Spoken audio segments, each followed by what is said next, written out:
Lover से हमारा मिलाई देगे छठी मैया, लभर से हमारा मिलाई दे, लभर से हमारा मिलाई देगे छठी मैया, लभर से हमारा मिलाई दे। आओ करे से शादी रचाई देगे छठी मैया, यही साल लगन लगाई दे।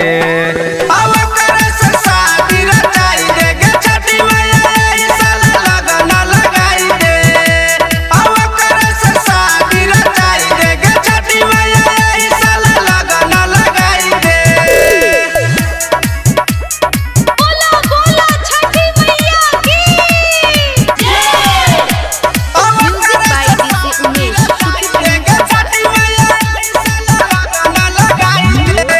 छुर छुरी फटाका लारुई से रहल छै, गाल या मुँह के जान फुलबै छै।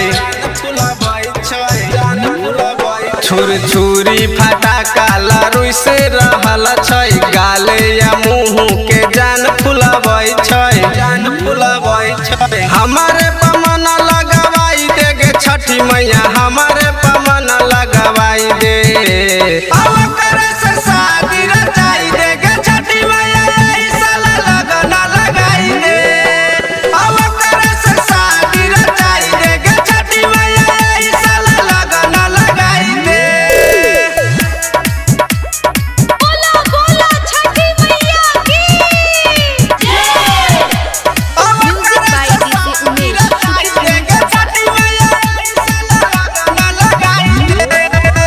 भोरे भोरे जाके घाट बनहेबै, पारन के दिन हम दूध चढ़ेबै।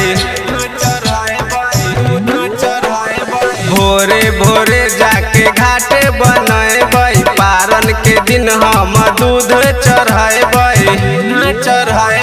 सुबह के इच्छा पुराई देगे छठी मैया, जितेंद्र के इच्छा पुराई दे।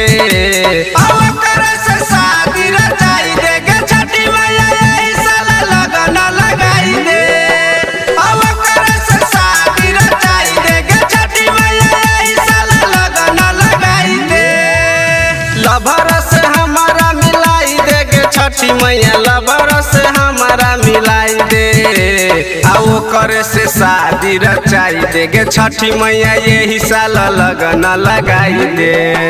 आओ करे से शादी रचाई देगे छठी मैया, यही साल लगन लगाई दे। आंचल रिकॉर्डिंग स्टूडियो, जाग बाजार, महत्तर, नेपाल।